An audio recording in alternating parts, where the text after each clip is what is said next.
दोस्तों, मेरा नाम है कुमकुम बिनवाल और ये वक्त है गोदियों की पोल खोलने का गोदीगिरी में।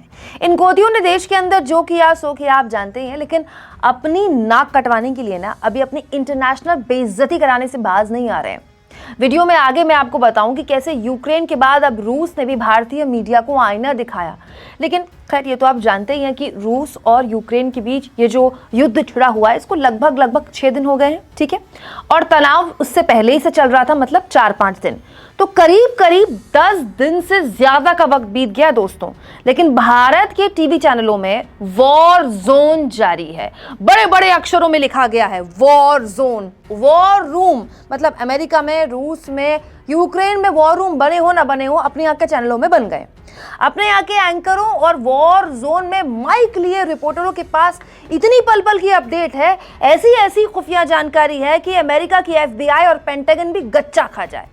चैनलों के स्टूडियो में टैंक दौड़ रहे हैं, मतलब मजाक हो रहा है, और टैंक कुछ तो एंकरों के अगल बगल से दौड़ रहे हैं, और दुनिया का नक्शा सजाए एंकर तीसरे विश्व युद्ध के लिए माहौल टाइट किए हुए हैं।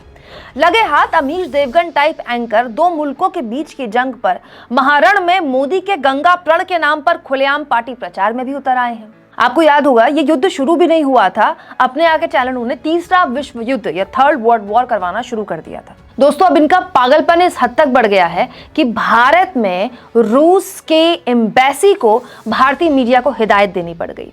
भारत में रूसी एम्बेसी के ट्विटर हैंडल से भारतीय मीडिया के लिए कहा गया है, यूक्रेन में संकट के संबंध में भारतीय मीडिया से सटीक होने का अनुरोध किया जाता है ताकि भारतीय जनता को सही जानकारी प्राप्त हो।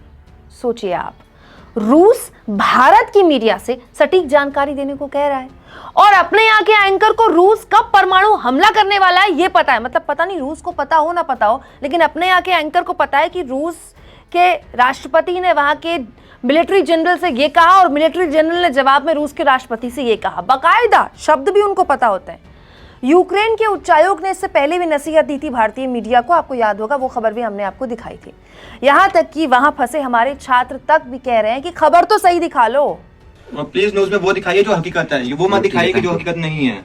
देखा आपने, यूक्रेन के उच्चायोग से लेकर रूसी एम्बेसी से लेकर वहां फंसे हमारे भारतीय सारे के सारे अपने यहाँ के मीडिया से सवाल पूछ रहे हैं।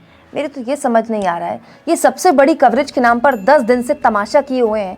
इन चैनल वालों ने इतना तमाशा किया, वो भी ढंग से नहीं कर पा रहे। रायता फैला रहे हो तो ठीक से फैला लो, इनके बस की ये भी नहीं है। विदेश में भारतीय मीडिया की इस जग हसाई पर आप क्या सोचते हैं, कमेंट बॉक्स पर राय जरूर दीजिएगा। और दोस्तों, हमारे चैनल को ज्वाइन भी कीजिए, सब्सक्राइब भी कीजिए, क्योंकि चैनल मुश्किल वक्त से गुजर रहा है। नाम बदलने के बाद, पुरानी वीडियोस डिलीट करने के बाद व्यूअरशिप लगातार कम हो रही है। इसीलिए आपसे अपील है, हमें एक बार फिर से खड़ा करने के लिए ज़्यादा से ज़्यादा तादाद में हमारी खबरें पूरी ज़रूर देखें।